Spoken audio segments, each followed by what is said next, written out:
काफी कुछ प्रोटोकॉल आपको एफटीपी बताया था, एफटीपी एचटीटीपी बताया था, दोनों में डिफरेंस बताया था। अगर आपको थोड़ा सा याद हो तो हमने बताया था कि जो एचटीटीपी प्रोटोकॉल है this is session less service and FTP protocol is session full service. मतलब सेशन फुल सर्विस का मतलब ये होता है कि जो भी यूजर फाइल को डाउनलोड करता है उसको उसके पास पहले से, ठीक है ना, पहले से यूजर आईडी पासवर्ड ये होना चाहिए, ऑथेंटिसिटी जो है वो प्रूफ होना चाहिए, so that server can maintain A log file which data is transferred by which person, ठीक है ना।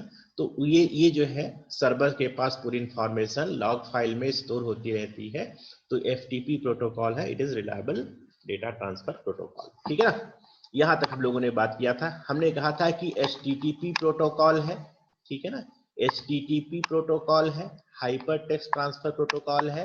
तो ये जो डेटा है इस तरीके से अगर आपका फाइल ट्रांसफर हो रहा है, ठीक है ना, अगर आप एचटीटीपी प्रोटोकॉल से फाइल को ट्रांसफर कर रहे हैं तो ये जो है ये कैसी सर्विस है, सेशन लेस सर्विस है, ठीक है ना। This is session less service means जो सर्वर है, सर्वर के पास कोई ऐसी लॉग फाइल मेंटेन नहीं होती कि सर्वर को पता लगे कि कौन सी फाइल किस यूजर ने डाउनलोड किया हुआ है। मान लीजिए कि आप एक टेक्स्ट बुक को डाउनलोड करते हैं किसी भी सब्जेक्ट की, ठीक है ना, तो सर्वर के पास कोई ऐसी इंफॉर्मेशन नहीं हो सकती, नहीं स्टोर होती, ऐसी लॉग फाइल मेंटेन नहीं होती कि सर्वर फिर से जो है वो पता कर सके कि किसने फाइल को डाउनलोड किया हुआ है, ठीक है ना।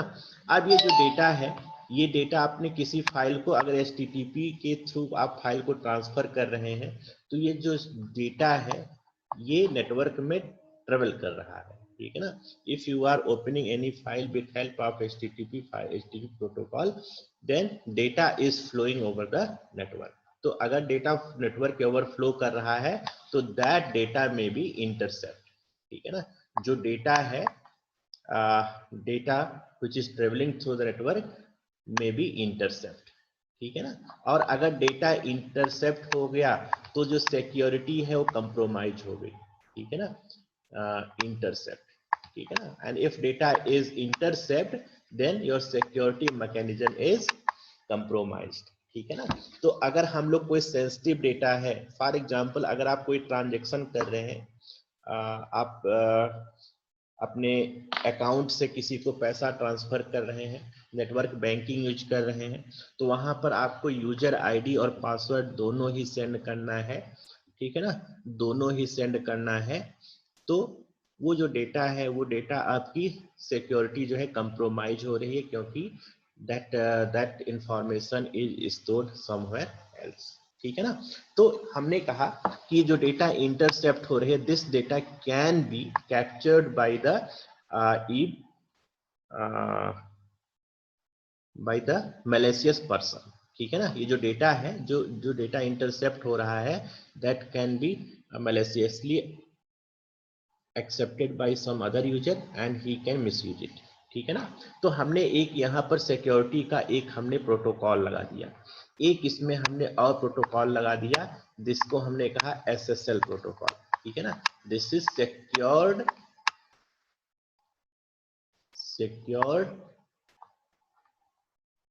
लेयर, ठीक है, this is secured layer protocol, ठीक। ये क्या कर रहा है, ये जो डेटा आपकी नेटवर्क पर ट्रेवल कर रही है, ठीक है ना, data which is travelling through network, उस डेटा को हम लोग क्या कर रहे हैं, उस डेटा को सिक्योर कर रहे हैं, ठीक है ना। ये जो ट्रांसमिशन ऑफ डेटा हो रही है इस डेटा को हम लोग सिक्योर कर रहे हैं। तो मान लीजिए कि अगर डेटा जो है ट्रैप भी होती है then that data can not be used, ठीक है ना। तो जब हम दोनों को जोड़ देते हैं, एचटीटीपी प्रोटोकॉल और एसएसएल प्रोटोकॉल को जोड़ देते हैं, ये सिक्योर लेयर प्रोटोकॉल क्या कर रहा है, this is kind of protocol, this is using security of data over network, ठीक है ना। तो जब ये दोनों प्रोटोकॉल एक साथ जुड़ जाएंगे तो उसको हम लोग बोलते हैं HTTPS, ठीक है ना, HTTPS हाइपर टेक्स्ट ट्रांसफर और S फॉर सिक्योर्ड, ठीक है ना, S फॉर सिक्योर्ड, ठीक है ना। तो जब भी वेब ब्राउजर हम लोग डाउनलोड करते हैं, तो अगर आप वेब पेज को ओपन करते हैं, किसी वेब पेज को पुराने ब्राउजर में ओपन करते हैं, तो कभी कभी लिख के आता है कि सिक्योरिटी जो है, सर्टिफिकेशन जो है वो नहीं मिल रहा है, ठीक है ना, सिक्योरिटी सर्टिफिकेशन, ठीक है, सिक्योरिटी सर्टिफिकेशन।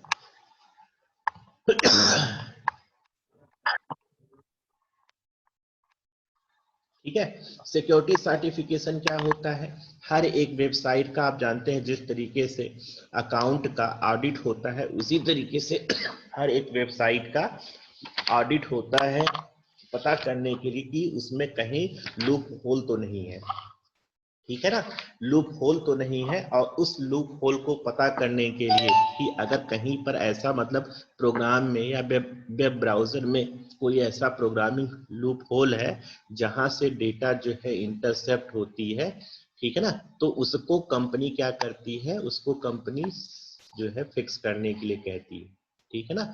तो हर एक वेबसाइट का, हर एक जो आप नेट पे यूज कर रहे हैं उसका सिक्योरिटी ऑडिट होगा, ठीक है ना, सिक्योरिटी ऑडिट, ठीक है ना। जैसे आप फाइनेंशियल ऑडिट देखते हैं, फाइनेंशियल ऑडिट में क्या होता है, फाइनेंशियल ऑडिट में होता है कि कोई भी ऑर्गेनाइजेशन है उसमें जो पैसे का लेन देन हुआ है कहीं उसमें गलत मिसयूज तो नहीं हुआ है।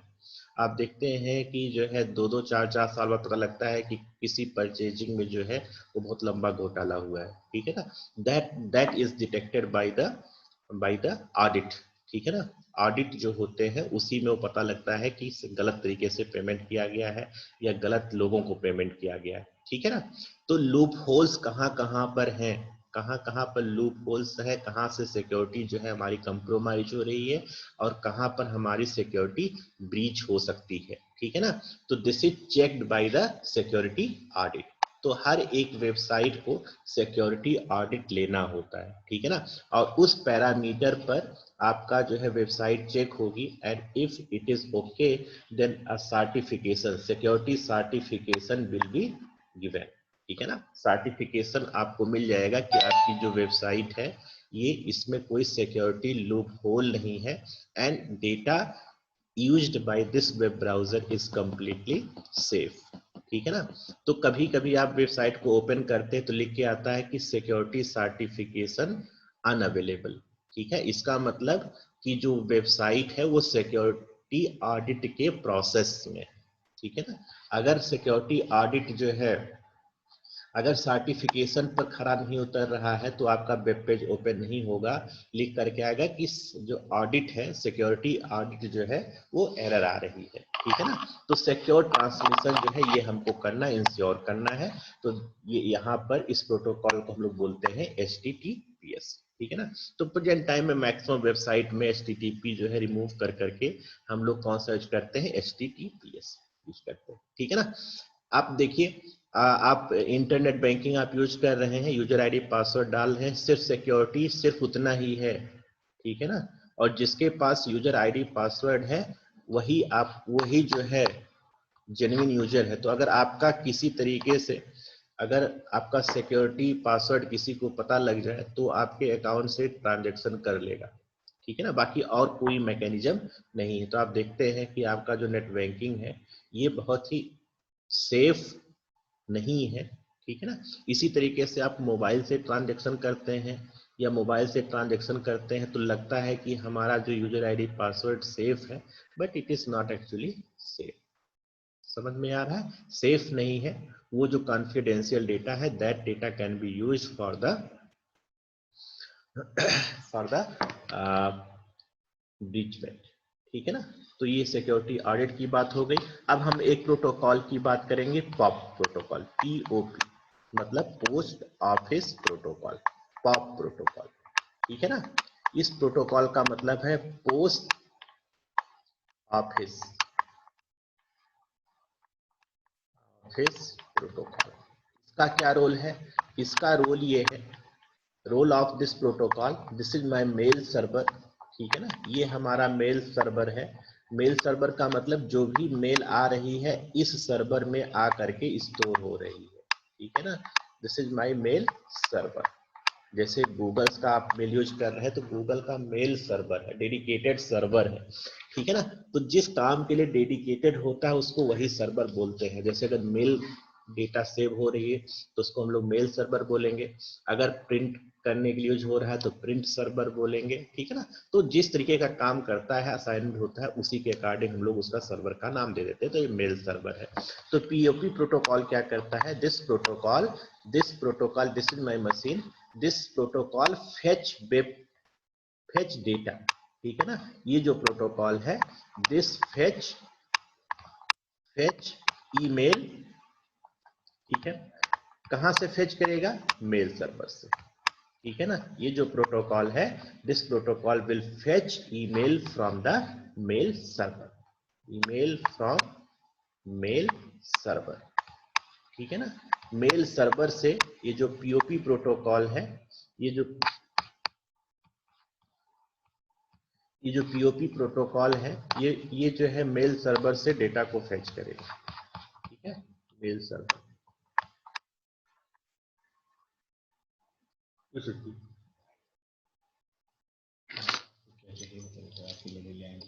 समोसा वोसा लिखते ही चाय चाय तो सर आपके लिए ना सबके लिए नहीं, सबके लिए यहाँ पर जो है कोई ऐसा नहीं है पब्लिक ना। तो सर समोसा चाय है ना सर।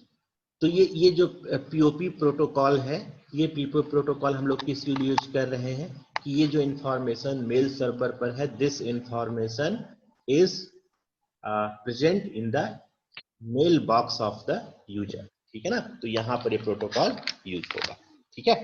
अब हम लोग बात करेंगे प्रोटोकॉल के बारे में। हम लोगों ने लगभग जितने प्रोटोकॉल हमारे यूज में आएंगे वो प्रोटोकॉल के बारे में हम लोगों ने डिस्कस कर लिया है। अब हम लोग थोड़ा सा डेटा ट्रांसमिशन को एक्सप्लोर करना चाहते हैं, ठीक है ना। डेटा ट्रांसमिशन को एक्सप्लोर करना चाहते हैं, ठीक है ना। तो अब हम लोग बात करेंगे डेटा ट्रांसमिशन कैसे होगा, how data is transmitted through the wire. आप जानते हैं कि जो डेटा ट्रांसमिशन होगा वो या तो एयर मीडियम से होगा या वायर्ड मीडियम से होगा। लेकिन जो डेटा एक नोड से दूसरे नोड पे जा रही है, ठीक है ना, जो डेटा ट्रांसमिट हो रही है वो डेटा लॉस नहीं होनी चाहिए। क्योंकि अगर डेटा लॉस हो गई तो क्या हो जाएगा, अगर डेटा लॉस हो रही है इसका मतलब कि जो आप डेटा को रिकवर कर पा रहे हैं, जो डेटा को आप देख रहे हैं वो उसमें कुछ कंप्रोमाइज हुआ है, ठीक है ना। अब हम लोग बात करेंगे कि किस तरीके से डेटा ट्रांसमिशन होगा। तो एक हम लोग बात करेंगे CSMA एक्नॉलेजमेंट की बात करेंगे, ठीक है ना, एक्नॉलेजमेंट की बात करेंगे। अगर आप किसी को डेटा भेजना चाहते हैं, ठीक है ना, अगर किसी को मान लीजिए कि ये हमारा मशीन है, this is my machine A, ठीक है ना, this is my machine A and this is my machine B, ठीक। हम बी को डेटा भेजना चाहते हैं तो पहले जो है हम लोग डेटा यहाँ से यहाँ तक अगर सेंड हो रही है तो एक्नॉलेजमेंट भी होना चाहिए। जैसे आप कहीं पर फॉर्म को सबमिट करते हैं तो जब फॉर्म को सबमिट करते हैं तो आपके पास एक्नॉलेजमेंट स्लिप आनी चाहिए, ठीक है ना। इसका मतलब कि एक्नॉलेजमेंट स्लिप अगर नहीं है इसका मतलब कि जो डेटा है वो जहां पर पहुंचनी चाहिए थी वो नहीं पहुंच रही है, ठीक है ना। तो सबसे पहले हम लोग बात कर रहे हैं CSM एक्नॉलेजमेंट की बात कर रहे हैं। तो मान लीजिए कि हमने इसको डेटा भेजा, ये हमारा सेंडर है, दिस इज माय सेंडर, ठीक है ना, and this is my receiver, ठीक है ना। ये रिसीवर है, ये सेंडर है। तो सेंडर ने डेटा को सेंड किया, तो सेंड करने के बाद, ठीक है ना, if data is sended to the B, इसको हमने डेटा सेंड किया। तो जब डेटा बी को मिल रहा है तो बी को मिलने के बाद ये क्या करे, एक एक्नॉलेजमेंट भेजे, ठीक है ना, ए को एक्नॉलेजमेंट भेजे जिससे पता लगे कि जो डेटा है वो डेटा डेस्टिनेशन पर आ करके रिसीव हो गई, ठीक है ना। जब ये डेटा एक्नॉलेजमेंट मिल जाएगा इसका मतलब कि जो डेटा हमने बी को भेजा था that data is successfully send to the B, ठीक है ना। लेकिन अगर किसी कारण से ये डेटा तो सेंड हो गई, ठीक है ना। ये किसी कारण से अगर डेटा सेंड हो गई तो डेटा सेंड होने के बाद भी जब एक्नॉलेजमेंट आ रहा है, ठीक है ना, ये जो है ये स्टेप तो हो रहा है, this is my sender, this is my receiver. हमने सेंडर को डेटा सेंड किया, ये ठीक है, ये डेटा सेंड हो गई यहाँ पर, लेकिन एक्नॉलेजमेंट जो है, एक्नॉलेजमेंट बीच में, ठीक है ना, डेस्टिनेशन सोर्स पे ना पहुंच करके बीच में ही एक्नॉलेजमेंट क्या हो गया, ये ब्रेक हो गया, ठीक है ना। This acknowledgement is not reaching to the B. तो ए को क्या लगेगा, सेंडर को क्या महसूस होगा, सेंडर को ये लगेगा कि जो आपने डेटा भेजा था वो डेटा जो है डेस्टिनेशन तक पहुंचा ही नहीं, ठीक है ना। ये हमारा डेस्टिनेशन है, डेटा हमारा, जिस डेटा को हम लोग भेजना चाहते हैं वो डेटा हमारा पहुंच ही नहीं रहा है, ठीक है ना। डेटा पहुंच नहीं रहा है, जबकि डेटा पहुंच चुका है। क्यों ऐसा हमको लग रहा है, क्योंकि ये एक्नॉलेजमेंट जो आ रहा था ये किसी भी रीजन के कारण क्या हो गया, लॉस्ट हो गया, ठीक है ना। ये जो एक्नॉलेजमेंट है ये लॉस हो गया, तो सेंडर को लगेगा कि ये जो डेटा हमने सेंड किया, this data is not received at the destination, ठीक है ना। तो इस तरीके से अगर हम लोग डेटा सेंड करते हैं तो ये हमारा मैकेनिज्म होगा, जिसमें सेंड करने के पहले हम लोग एक्नॉलेजमेंट जब रिसीव हो जाएगा इसका मतलब कि डेटा सेंड हो रहा है। अब इसमें जो प्रॉब्लम ये आ रही है, प्रॉब्लम ये है कि रिलायबिलिटी की प्रॉब्लम है, ठीक है ना। जो ये मैकेनिज्म है, इस तरीके से अगर हम लोग डेटा सेंड कर रहे हैं तो एक इसमें प्रॉब्लम आ रही है, रिलायबिलिटी की प्रॉब्लम आ रही है। तो रिलायबिलिटी की प्रॉब्लम को हम लोग कैसे रिजॉल्व करेंगे, इसमें एक टर्म हम लोग और जो है एक टर्म हम लोग और इंट्रोड्यूस कर दे रहे हैं, ठीक है ना। तो इस प्रॉब्लम को रिजॉल्व करने के लिए, इंश्योरेंस के लिए कि हमारी डेटा जो है डेस्टिनेशन पर रिसीव हो रही है, कुछ स्टेप्स हम लोग और बनाएंगे, ठीक है ना। तो सबसे पहले क्या करेंगे, मान लीजिए कि हमारे पास बहुत सारे जो हैं डेस्टिनेशन है, ठीक है ना, बहुत सारे पर्सन है जिसको हम डेटा सेंड कर सकते हैं। ये मान लीजिए ए है, ठीक है ना, ये ए है, इसके साथ 2-3 यूजर और हैं, this is B, this is C and this is, ठीक है। इस तरीके से 4 यूजर हैं, ये हमारा सोर्स है, this is my source and this is my destination. जो सोर्स ए है ये डेस्टिनेशन को डेटा भेजना चाहता है, ठीक है ना। तो सबसे पहले एक रिक्वेस्ट भेजेगा कि जो डेटा है हम जो है बी को सेंड करना चाहते हैं, तो सबसे पहले इसने रिक्वेस्ट भेजा, ठीक है ना, रिक्वेस्ट, जिसको हम लोग बोलते हैं रिक्वेस्ट टू सेंड, ठीक है ना, रिक्वेस्ट टू सेंड, कि हम लोग जो है डेटा को सेंड करना चाहते हैं, ठीक है ना। और कितने कितने मिली सेकेंड तक सेंड करना चाहते हैं, 10 मिली सेकेंड तक सेंड करना चाहते हैं, ठीक है ना। तो डेटा बी रिसीव होने के पहले हम लोग जो है, जो सेंडर है ये इसको रिक्वेस्ट भेज रहा है कि हम डेटा सेंड करना चाहते हैं 10 मिली सेकेंड तक। तो बी जो है, अब ये बी की चॉइस है कि इसका जवाब देता है कि नहीं देता है, ठीक है ना।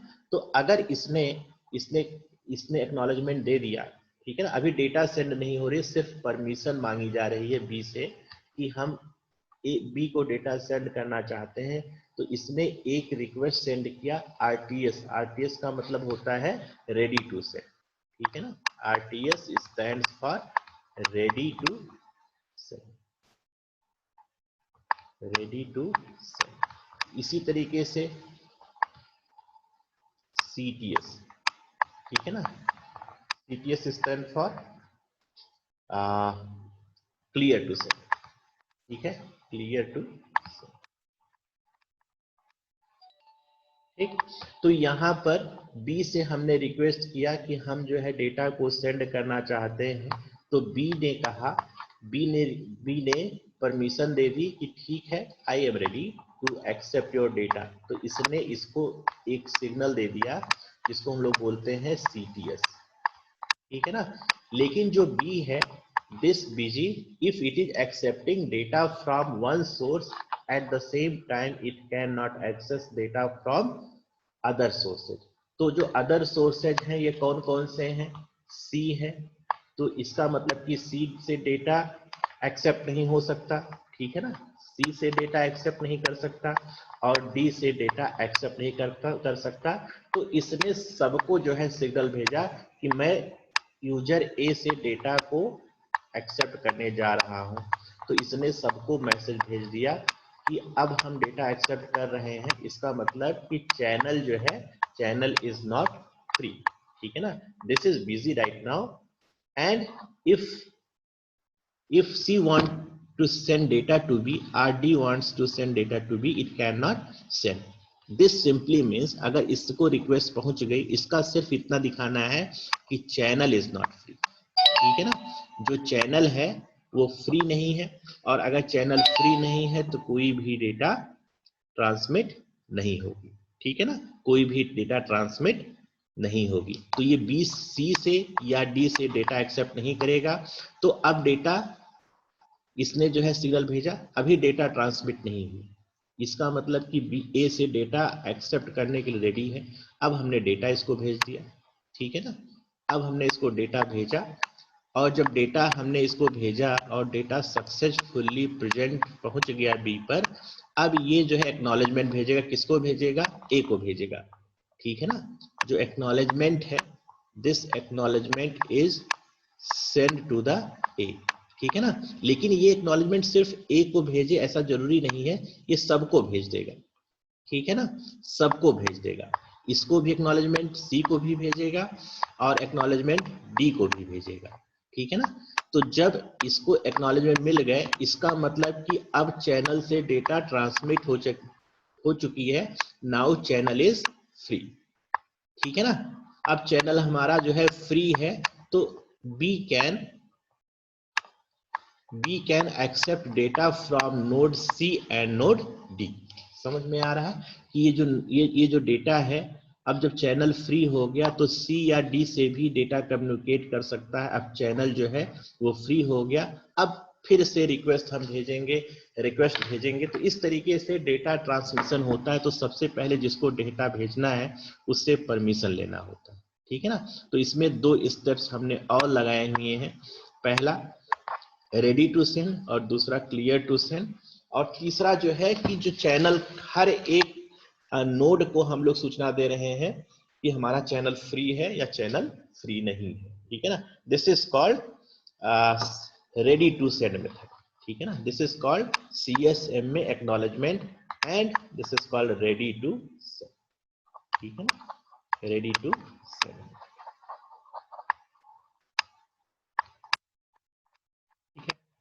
तो इस तरीके से हम डेटा को सेंड करेंगे, ठीक है। अब ये तो डेटा सेंड करने की बात हो गई, ये तो ब्रॉड पिक्चर हो गया। लेकिन अगर डेटा सेंड करने में एरर्स है, ठीक है ना, अगर डेटा, हम जिस डेटा को भेज रहे हैं, क्योंकि आप जानते हैं डेटा किस फॉर्म में होगी, data is always in the form of binary, ठीक है ना। जो डेटा है ये बाइनरी डेटा सेट नेटवर्क पर फ्लो कर रही है, तो जो डेटा होगी वो कैसी डेटा होगी, वो बाइनरी डेटा सेट होगी। तो अगर बाइनरी डेटा सेट में एक बिट आपका फ्लिप हो गया, फॉर एग्जाम्पल अगर किसी रीजन से यहाँ पर 0 1 हो गया, तो जो डेटा है वो क्या हो गई, लॉस्ट हो गई, ठीक है ना। तो ओरिजिनल डेटा सेट लॉस्ट हो रहा है। तो हम लोग कुछ ऐसा मैकेनिज्म बनाएंगे, कुछ ऐसा मैकेनिज्म हमको डेवलप करना पड़ेगा जिससे ये इंश्योर हो जाए कि जो डेटा हम ए बी को सेंड करना चाहता है वही डेटा बी पर रिसीव हो रही है, ठीक है ना, कोई भी उसमें अल्ट्रेशन नहीं हुआ है, ठीक है ना, कोई भी अल्ट्रेशन डेटा में नहीं हुआ है। तो इसको हम लोग कैसे इंश्योर करेंगे और किस तरीके से हम लोग मैकेनिज्म डेवलप करेंगे which will ensure that no data is lost during the transmission। समझ में आ रहा है। तो अब हम लोग बात करेंगे किसकी, एरर डिटेक्शन की बात करेंगे। जो डेटा सेंड हो रही है उसमें एरर है या एरर नहीं है, ठीक है ना। तो जो डेटा सेंड हो रही है नेटवर्क में, उसमें जो है एरर को हम लोग कैसे डिटेक्ट करेंगे,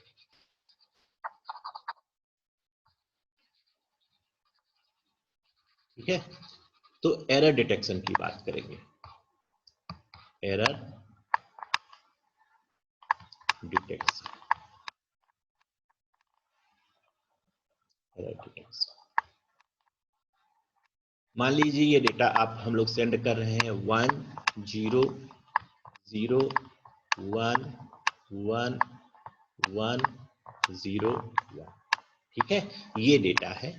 इसी तरीके से डेटा हम लोग जानते हैं कि अगर नेटवर्क पे डेटा फ्लो कर रही है, ठीक है ना, if data is floating on the network, तो हमेशा बिट्स के फॉर्म में ट्रांसमिट होगी, कभी टेक्स्ट फॉर्मेट में या इमेज फॉर्मेट में डेटा ट्रांसमिट नहीं होती है।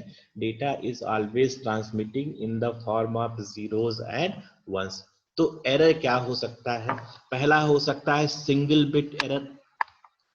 एरर क्या क्या पॉसिबल है?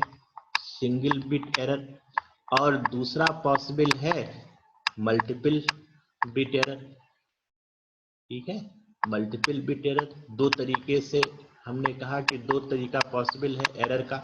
एक सिंगल बिट गलत हो जाए, ठीक है ना, एक सिंगल बिट, जैसे ये बिट 0 था, अगर किसी रीजन से डेटा ट्रांसमिशन के दौरान, in the process of data transmission, if one bit is suppose changed, ठीक है ना, तो ये 0 से अगर 1 हो गया तो क्या हो गया? This is called single bit error, ठीक है ना, this is single bit error. But if it is taking place at more than 1 bit, यहां पर ये गलत हो गया, यहां पर ये गलत हो गया, या एक से अधिक जगहों पर गलत हो गया, जो बिट हम लोग सेंड करना चाहते हैं, that bit is not received at the receiver end, but we are getting some other bit, ठीक है ना। तो ये मान लीजिए 0 से 1 रिसीव हो रहा है, तो यहाँ पर देखिए 2 बिट में चेंज मिल रहा है, ठीक है ना। This bit is flipped from 0 to 1 and this bit is also flipped from 0 to 1। ये कैसे हुआ? This is not, I am not going to know how and why this happened. I am only saying that this kind of error occurred while transmission of the data, ठीक है ना। जब data transmit हुई तो किसी कारण से ये 2 बिट जो है वो चेंज हो गए, तो इससे क्या होगा कि जो मैसेज हम लोग सेंड कर रहे हैं, दैट मैसेज इज लॉस्ट, ठीक है ना। अब मान लीजिए कि ये हमारा सोर्स A है और B डेस्टिनेशन है। A is my source and B is my destination. How we will ensure that data which is transmitted from A is received without any alteration, ठीक है ना। कैसे हम लोग इंश्योर करेंगे कि जो डेटा A सेंड कर रहा है, जो डेटा नोड A सेंड कर रहा है, वही डेटा B एंड पर रिसीव हो रहा है, उसमें कोई भी मॉडिफिकेशन नहीं हो रहा है, ठीक है ना। तो हम लोग क्या करेंगे, हम लोग इसमें जो है एक पैरिटी बिट अलग से इंट्रोड्यूस करेंगे, ठीक है ना। तो एरर डिटेक्शन मैकेनिज्म हम लोग बनाना चाहते हैं। जो एरर है इस तरीके से एरर अकर करेगी, but when data is received at this end B, how we can detect the error, ठीक है ना। एरर का डिटेक्शन कैसे हो, ठीक है ना, डिटेक्शन ऑफ एरर, ठीक है ना, कि जो डेटा हमने सेंड किया वही डेटा डेस्टिनेशन पर पहुंचा है, इसका डिटेक्शन, कि जो डेटा सेंड किया उसमें जो है कोई मॉडिफिकेशन हो गया, ठीक है ना। तो हम लोग क्या कर रहे हैं, एक सिंगल वन डायमेंशन, ठीक है ना, एक हम लोग सिंगल डायमेंशन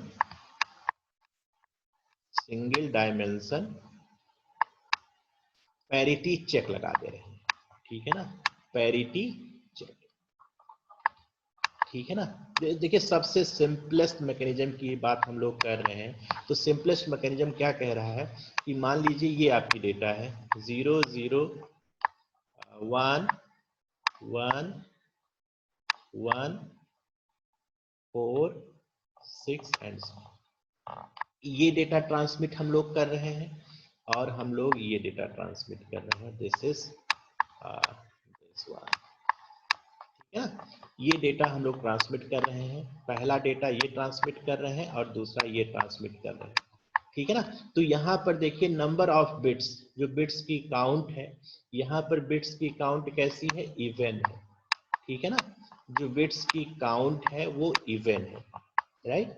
और यहाँ पर जो बिट्स की काउंट है वो भी इवन है, ठीक है ना।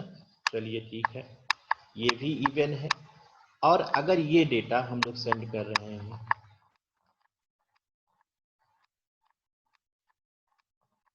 ठीक है, तो यहाँ पर जो बिट की काउंट है ये क्या है, ऑड है, ठीक है ना। इसी तरीके से 0 1 0 0 0 0 ये डेटा सेंड कर रहे हैं, ठीक है ना। तो यहाँ पर भी जो बिट की काउंट है वो कितनी है, ऑड है। समझ में आ रहा है। तो जो नंबर ऑफ बिट्स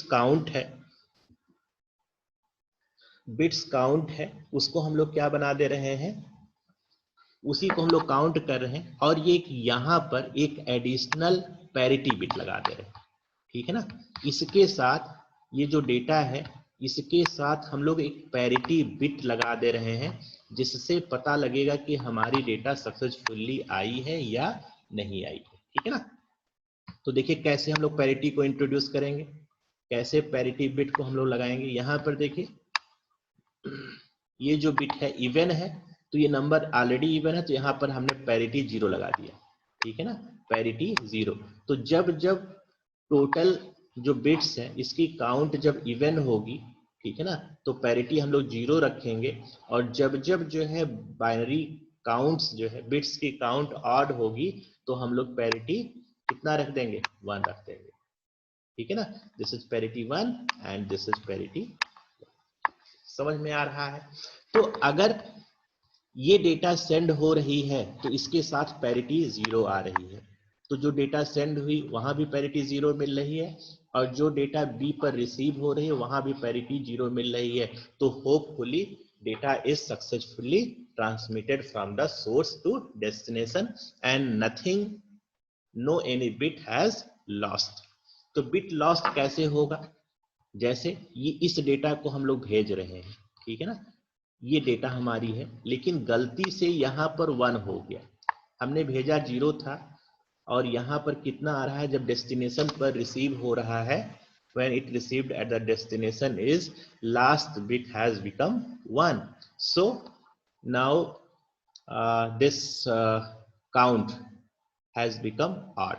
तो ये पैरिटी कितना हो जाना चाहिए, 1 हो जाना चाहिए, ठीक है ना, लेकिन पैरिटी था कितना, 0, ठीक है ना, means some data has lost, ठीक है ना, कुछ चीज गलत हो गया, जो डेटा हम लोग सेंड कर रहे थे वो डेटा गलत हो। जैसे ये हम लोग सेंड कर रहे हैं, तो यहाँ पर देखिए पैरिटी ये डेटा है, and what is my parity bit, parity bit is 1, but unfortunately if something happened, for example this bit has flipped, ये डेटा आकर के रिसीव हो रही है, ठीक है ना, तो पैरिटी बिट डेस्टिनेशन पर कितना मिलेगा, 0, जबकि कितना मिलना चाहिए, it should be 1, means something has happened during the transmission.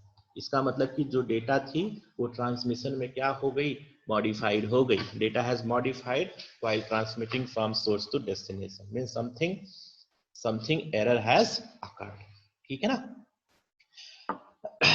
कुछ एरर हो गया। अब देखिए इसमें जो है एडवांटेज तो है, एडवांटेज ये है कि डेटा की रिलायबिलिटी तो बन रही, ठीक है ना, एक प्राइमा फेसी ऐसा हमको लग रहा है, देख करके फर्स्ट टाइम अगर हम देखेंगे तो we feel that everything is alright, ठीक है ना, जो डेटा हम लोग सेंड कर रहे हैं वो डेटा आ करके रिसीव हो जा रही है, ठीक है ना। लेकिन क्या ये वाकई हो रहा है, और क्या इसमें क्या कर देंगे तो जो है आपको समझ में नहीं आएगा कि एरर हुआ या नहीं हुआ, ठीक है ना। फॉर एग्जाम्पल अगर आपने एक बिट फ्लिप किया तो इसकी काउंट जो इवन थी वो ऑड हो गई, तो फ्लिप होके 1 हो गया। लेकिन अगर गलत 2 बिट पर हो गया, ठीक है ना, अगर गलत कितने बिट पर हो गया, 2 बिट हो गया, अब ये फिर से काउंटिंग कितनी हो गई, इवन हो गई, और पैरिटी बिट कितने मिलेगा डेस्टिनेशन पर, फिर से 0 मिलेगा, ठीक है ना, फिर से डेस्टिनेशन एंड पर पैरिटी बिट 0 मिला।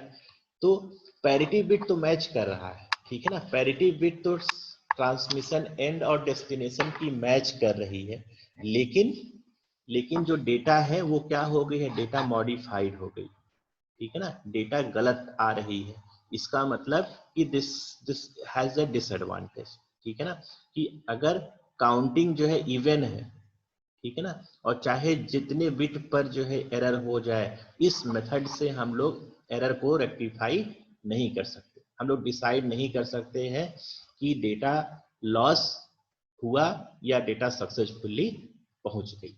समझ में आ रहा है? तो डिसएडवांटेज क्या है? एडवांटेज कि रिलायबल हो रहा है डेटा ट्रांसमिशन, रिलायबल ट्रांसमिशन, ठीक है। डिसएडवांटेज क्या है? डिसएडवांटेज कि पैरिटी बिट जो है, parity bit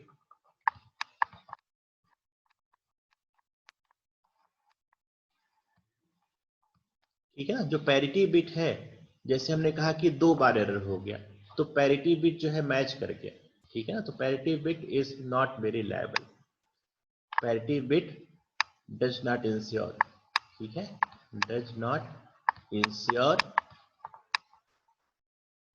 error free transmission, ठीक है ना, एरर फ्री ट्रांसमिशन, ठीक है।